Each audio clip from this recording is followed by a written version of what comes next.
Hello everyone, তো চলে এলাম একটা নতুন ভিডিও নিয়ে। তো আজকে আমি তোমার সাথে একটি কেক রেসিপি শেয়ার করব, ফ্রুট কেক রেসিপি।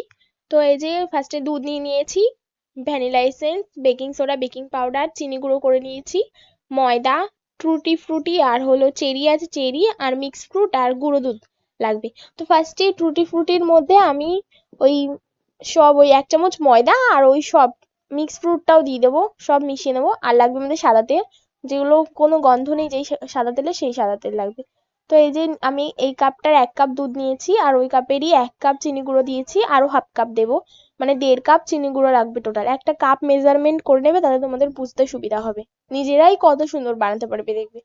তো এই দেখো, দিয়ে দিয়েছি হাফ কাপ, মানে 1.5 কাপ টোটাল চিনি গুঁড়ো। তো এগুলোকে ভালো করে মিশিয়ে নেবো যাতে নিচে কোনো দানা না থাকে। তো তোমরা মিক্সিতে গুঁড়ো করে না কিছুতেই চেলে নেবে, যাতে একদম মানে কোনো দানা থাকবে না, আমিও সেরকম নিয়েছি।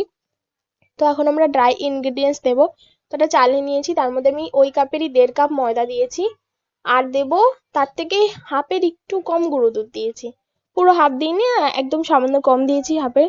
তো এই বড় চামচের থেকে একটু কম দিয়েছি বেকিং পাউডার, আর তার থেকেও কম বেকিং সোডা, আর একটু নুন। এবার ভালো করে এগুলোকে আমি চেলে নেব, ভালো যাতে দানা দানাগুলো কেকের ওর মধ্যে না থাকে, তাহলে ভাল লাগবে না কেকটা খেতে। তো এই যে নিয়েছি চেলে।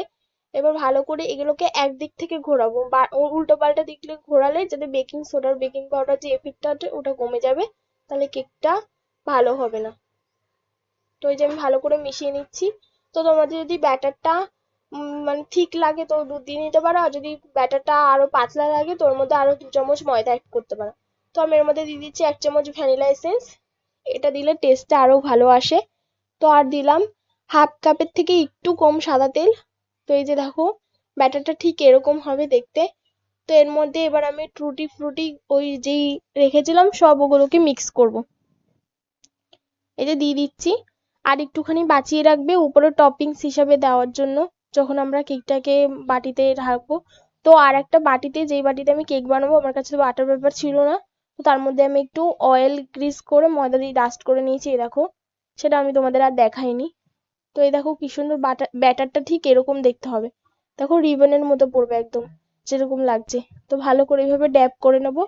আমি কিছুক্ষণ আগে কড়াই প্রিহিট করতে রেখেছি গ্যাসে, হাই ফ্লেমে। তারপরে হাই ফ্লেম কিছুক্ষণ গরম হলে লো ফ্লেম করে দেবে। তারপরে আমি ওর মধ্যে বসিয়ে দিলাম। এটাকে এবার 5 মিনিট হাই ফ্লেমে রাখবো, তারপরে একদম লো ফ্লেমে 35 মিনিট, টোটাল 40 মিনিট আমি রেখেছি। তো তারপরেও একবার চেক করবে, যদি কাঁচা থাকে তো আরো কিছুক্ষণ রাখবে। তো দেখো আমার কেক রেডি, কতটা স্পঞ্জি হয়েছে। তো তোমরা প্লিজ বাড়িতে এই রেসিপিটা ট্রাই করো, আর আমাকে অবশ্যই কমেন্টে জানিও যে তোমাদের কেমন লাগলো। তো আজকের মতো এইটুকুই, দেখা হচ্ছে নেক্সট ভিডিও।